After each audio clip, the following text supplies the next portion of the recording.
जैसे जैसे राम मंदिर उद्घाटन की तारीख नजदीक आती जा रही है, वैसे वैसे लगातार घमासान तेज होता जा रहा है। और यह घमासान क्या पूरे देश में कोई बहुत भारी बड़े बवाल के रूप में तब्दील हो सकता है? सबसे बड़ा सवाल यह है, और यह सवाल मैं नहीं उठा रहा हूं, यह सवाल शंकराचार्य उठा रहे हैं। मेरे हाथ में शंकराचार्यों का बयान है, मेरे हाथ में शंकराचार्यों का बयान है। इसको एक एक अक्षर मैं आपको पढ़ करके सुनाने वाला हूं, और शंकराचार्यों के इस बयान को आप समझिए। शंकराचार्य सीधे तौर पर चेतावनी दे रहे हैं, सीधे तौर पर इस बात को कह रहे हैं कि देश के अंदर कोई बहुत भारी, बहुत बड़ी विपत्ति आ सकती है, बहुत बड़ी मुसीबत आ सकती है देश के अंदर। क्यों?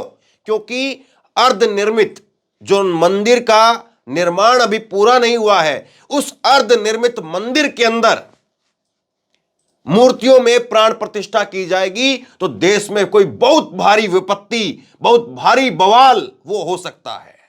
यह शंकराचार्यों ने कहा है, और एक एक करके शंकराचार्यों का ये बयानों का सिलसिला मैं आपके सामने खोलता चला जाऊंगा, और आप शंकराचार्यों की इस बात को, इस बयान को समझिए, और समझने के बाद में आप खुद तय करिए कि शंकराचार्यों की इस बात में वजन है या नहीं है।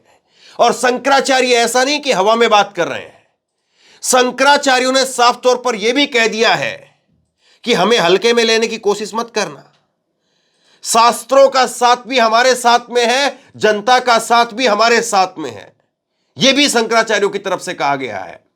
तो मतलब कि जो मोदी सरकार, जो बीजेपी, आरएसएस, बजरंग दल, विश्व हिंदू परिषद, तमाम ये संगठन 22 जनवरी के बहाने सोच रहे थे कि पता नहीं क्या कुछ बदल देंगे, 400 नहीं 500 सीट आ जाएंगी। लेकिन अब शंकराचार्य कह रहे हैं, भविष्यवाणी कर रहे हैं एक तरह से, कि देश में कोई बहुत भारी विपत्ति आ सकती है, बहुत बड़ा नुकसान देश का हो सकता है। यह शंकराचार्यों का बयान है, और मैं आपके सामने इस पूरे बयान को जो है वो एक एक करके आपके सामने रखता हूं। सबसे पहले सबसे बड़ा बयान वो स्वामी निश्चलानंद सरस्वती का है। अब क्या कहा है जरा सुनिए। उन्होंने कहा है, 2 साल बाद भी प्रधानमंत्री नरेंद्र मोदी ही प्राण प्रतिष्ठा करते तो मैं प्रश्न उठाता, क्योंकि शास्त्रीय विद्या से मूर्ति का स्पर्श और प्राण प्रतिष्ठा होनी चाहिए। जरा समझिए बारीकी से इस बयान के मायने क्या है। वो कह रहे हैं कि केवल अभी नहीं, अब इसमें 2 सवाल हैं। एक तरफ शंकराचार्य इस बात को कह रहे हैं कि अर्धनिर्मित मंदिर के अंदर प्राण प्रतिष्ठा की जा रही है, यह गलत है। दूसरी तरफ दूसरे शंकराचार्य, 4 शंकराचार्य देश के अंदर, तो स्वामी निश्चलानंद ने इस बात को कहा है। दूसरे जो शंकराचार्य वो आधे निर्मित, ये अर्धनिर्मित मंदिर को लेकर के बात कह रहे हैं। लेकिन यहां पर स्वामी निश्चलानंद इस बात को कह रहे हैं कि अगर 2 साल बाद भी, कि केवल और केवल अर्धनिर्मित की बात नहीं है, अर्धनिर्मित की भी बात है, लेकिन दूसरी को और गलती हो रही है, दूसरी को और बड़ी भूल हो रही है। वो क्या भूल हो रही है? वो कह रहे हैं कि शास्त्रीय विद्या से, जो शास्त्रों की विद्या है, यानी शास्त्रों के अंदर जो लिखा गया है, शास्त्रीय विद्या से ही मूर्ति का स्पर्श और प्राण प्रतिष्ठा होनी चाहिए। यानी जिस तरह से शास्त्रों के अंदर लिखा गया है उसी तरह से मूर्ति का स्पर्श होना चाहिए। देखिए, मूर्ति का मतलब क्या है, पहले जरा उस चीज को समझ लीजिए। मूर्ति का मतलब यह है कि कोई एक पत्थर का ही टुकड़ा है मूर्ति, और उस पत्थर के टुकड़े के ऊपर कारीगर बैठता भी है, क्योंकि बड़ी मूर्ति होगी तो जाहिर सी बात है कारीगर जो है वो ऐसे तो नहीं कि दूर दूर से ऐसे ऐसे करता रहेगा। कोई बड़ी मूर्ति बनानी होगी तो उसको लिटाना पड़ेगा जमीन के ऊपर। कोई बड़ा शिला लेगा, बड़ा पत्थर लेगा, और बड़े पत्थर को जमीन पर लिटाया जाएगा। बड़े पत्थर को जमीन पर लिटा करके छोटे छोटे मशीनों से, औजारों से उसको काटा जाएगा। और जाहिर सी बात है, जब कोई बड़ी मूर्ति है 10 बाई 10 की, या विशाल काय कोई मूर्ति है, जैसे कि कई जगह पर आप देखते हैं हनुमान जी की बहुत बड़ी मूर्ति होती है, शिव जी की बहुत बड़ी मूर्ति होती है, तो जब बड़ी मूर्ति होती है इस तरह से, तो जाहिर सी बात है दूर बैठे बैठे तो उस पर काम होगा नहीं, तो उसके ऊपर भी चढ़ना पड़ता है लोगों को। जो कारीगर होता है उसके ऊपर बैठ करके काम करता है। तो जब तक उस पत्थर के ऊपर बैठ करके कारीगर काम कर रहा है तो एक पत्थर ही है। लेकिन जब उस कारीगर उस पत्थर को एक मूर्ति के रूप में तब्दील कर देता है और उस मूर्ति को जब मंदिर में ले जाकर के या उसके उचित स्थान पर ले जाकर के शास्त्रों के अनुसार उसके अंदर जब प्राण प्रतिष्ठा की जाती है तो माना जाता है कि अब इस मूर्ति के अंदर प्राण आ गए हैं। फिर उस मूर्ति को कोई गलत तरीके से छू नहीं सकता है। उसके पहले जो है वो एक शिला थी, पत्थर था, और उस पत्थर के ऊपर बैठ करके कारीगरों ने उस पर काम किया, उसकी आंखें बनाने के काम किया, उसका नाक बनाने का काम किया, उसके कान बनाने के काम किए, उसके बाल बनाने के काम किया।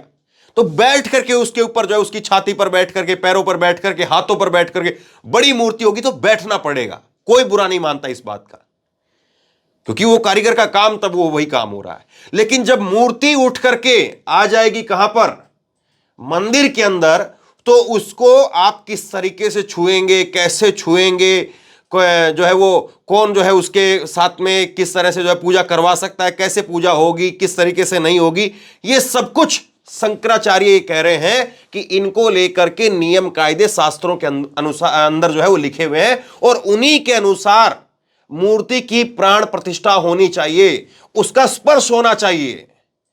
अब वो इस बात को कह रहे हैं कि अगर नरेंद्र मोदी जी वहां पर स्पर्श करते हैं तो फिर इसमें बहुत बड़ा भूचाल आ सकता है।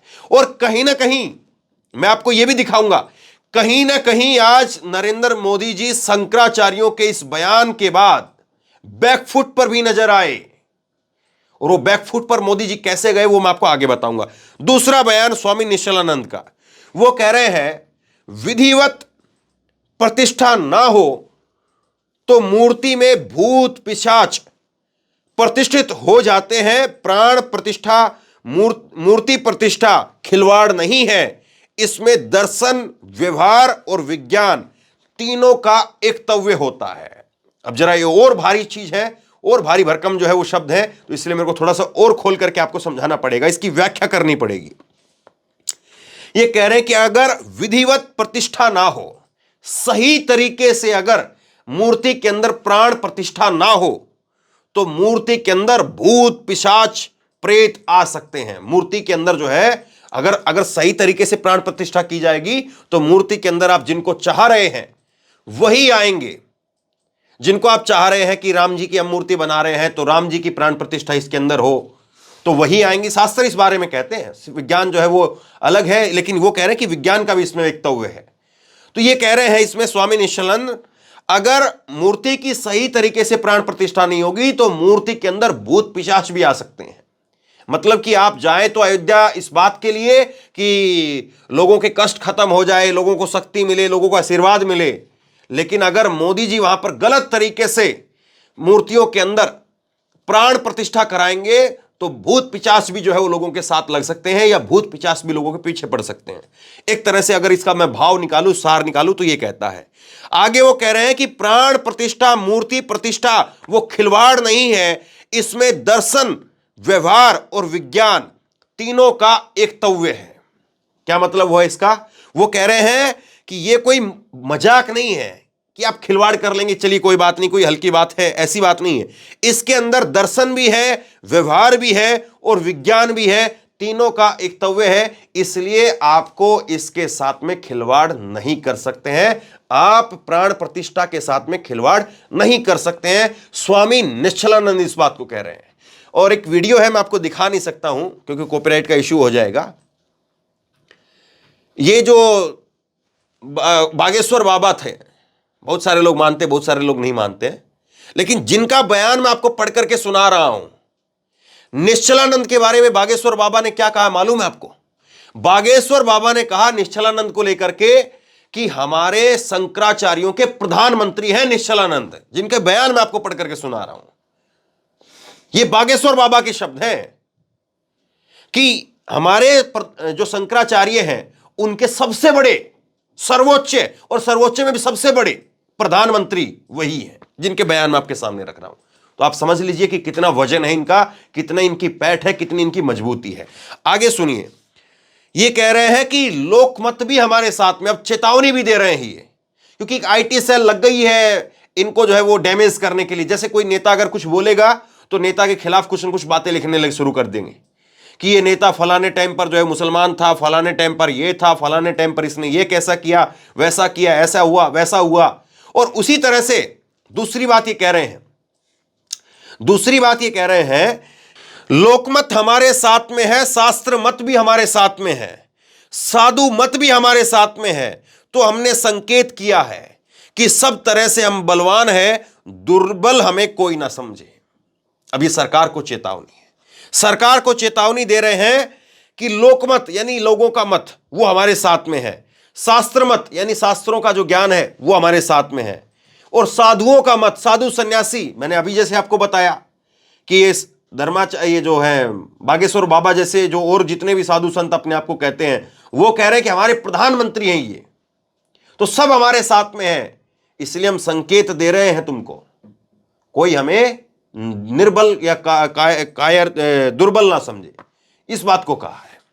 तो ये बयान, और उसके बाद में आगे वो कह रहे हैं, आगे दूसरा और सुनिए, आगे वो कह रहे हैं, चेतावनी देने के बाद एक और चेतावनी इन्होंने दी है। आगे कह रहे हैं कि अगर कोई इस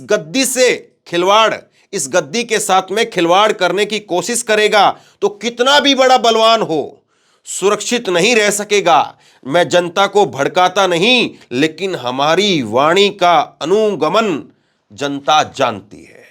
अब जिनको लग रहा था अभी तक कि भाई ये तो कांग्रेस के ऐसे हैं, ये तो कांग्रेस ने वैसे हैं, ये ऐसे है, ये वैसे है, वो सब लोगों की जो है सिट्टी पिट्टी इस बयान के बाद में गुम हो जाएगी, गायब हो जाएगी।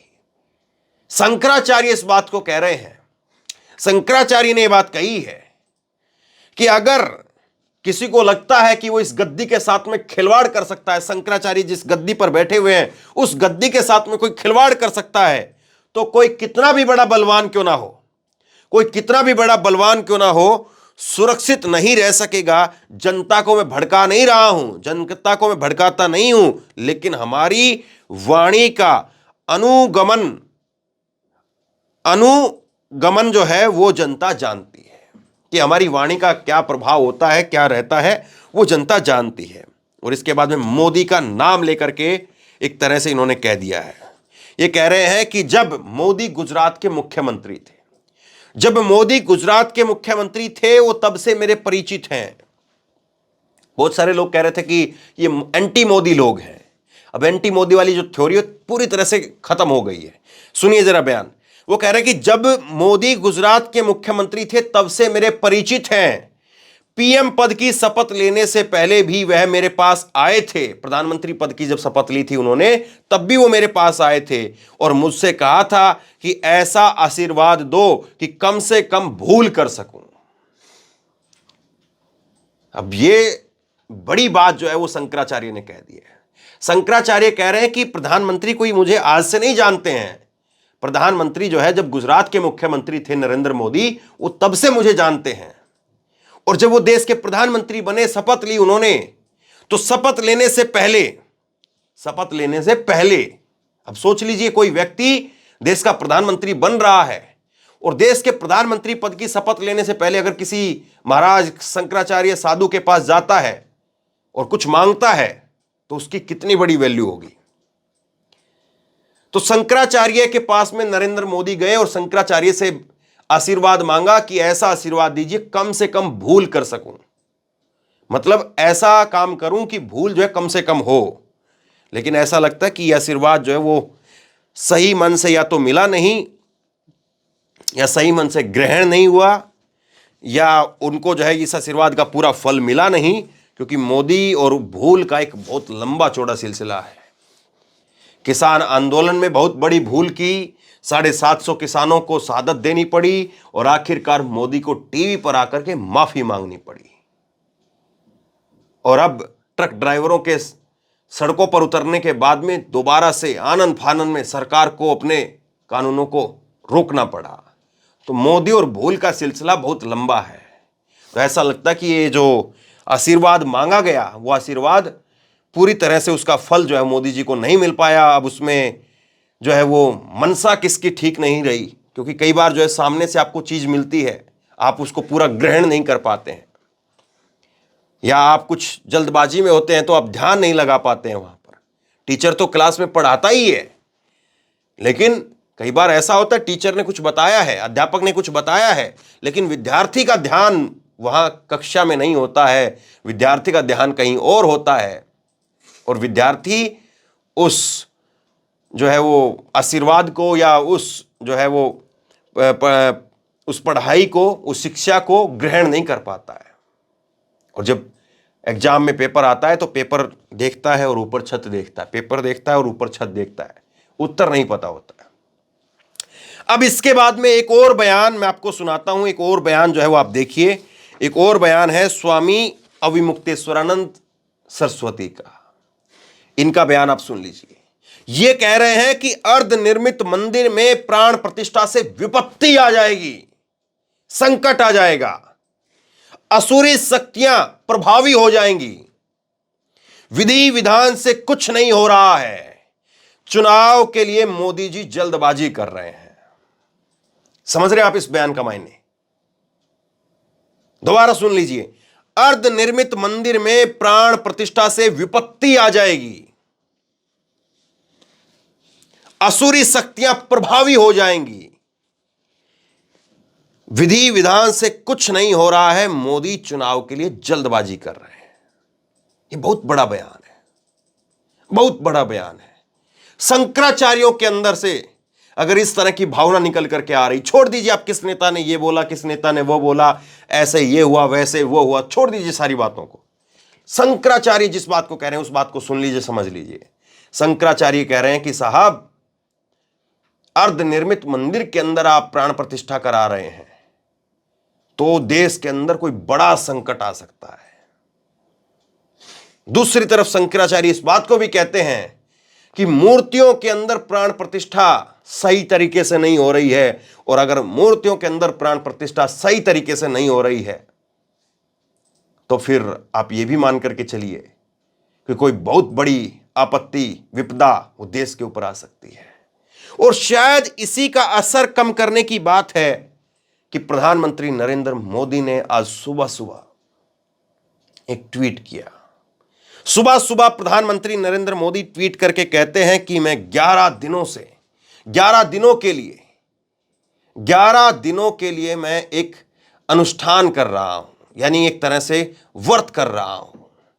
तो ये जो शंकराचार्यों की तरफ से जो बात कही गई है, क्या उसका असर कम करने के लिए, या प्रधानमंत्री नरेंद्र मोदी जी को किसी की तरफ से सलाह दी गई है कि कुछ करिए वरना बहुत देर हो जाएगी? तो ये अपने आप में बहुत गंभीर सवाल है, ये अपने आप में बहुत गंभीर संकेत हैं।